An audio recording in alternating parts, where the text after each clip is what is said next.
Through the effective control of the radio and the press, the German people, during the years which followed 1933, were subjected to the most intensive propaganda in furtherance of the regime. Hostile criticism, indeed criticism of any kind, was forbidden, and the severest penalties were imposed on those who indulged in it.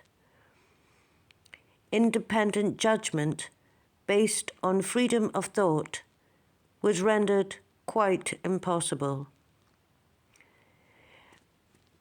Measures of rearmament. During the years immediately following Hitler's appointment as Chancellor, the Nazi government set about reorganizing the economic life of Germany, and in particular the armament industry. This was done on a vast scale and with extreme thoroughness.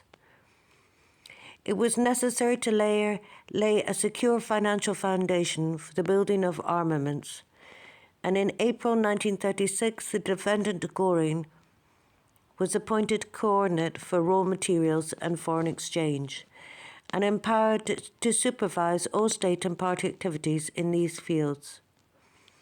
In this capacity, he brought together the War Minister, the Minister of Economics, the Reich Finance Minister, the President of the Reichsbank, and the Prussian Finance Minister to discuss problems connected with the war mobilization.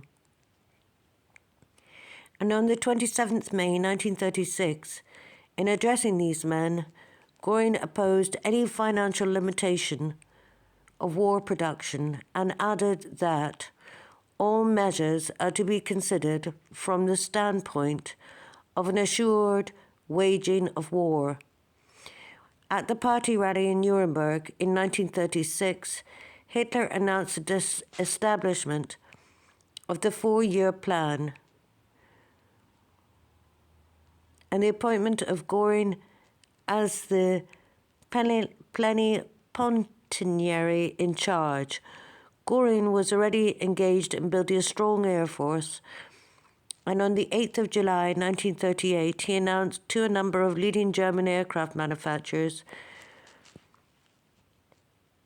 that Hitler had instructed him to organize a gigantic armament program which would make insignificant all previous achievements.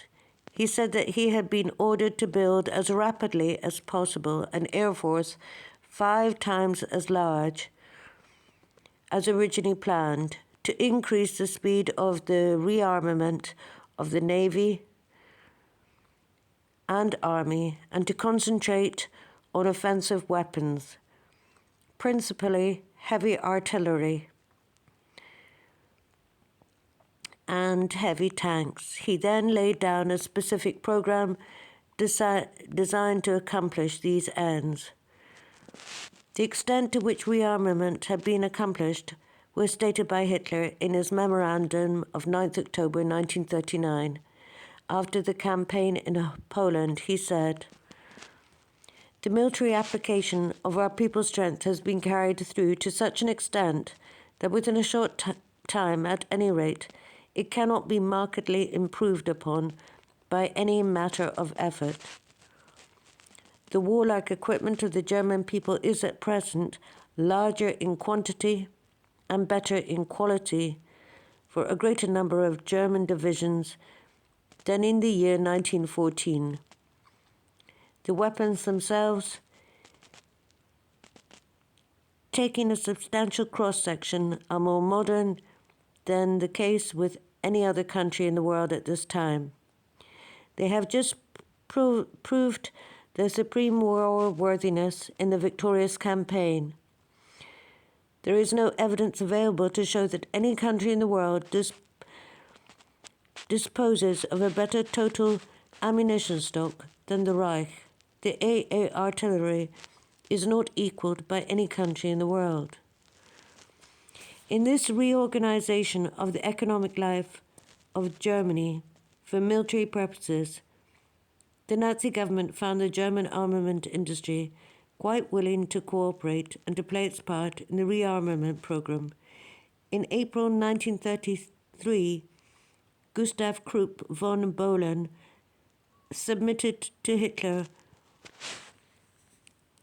on behalf of the Reich Association of German Industry a plan for the reorganization of German industry, which he stated was characterized by the desire to coordinate economic measures and political necessity.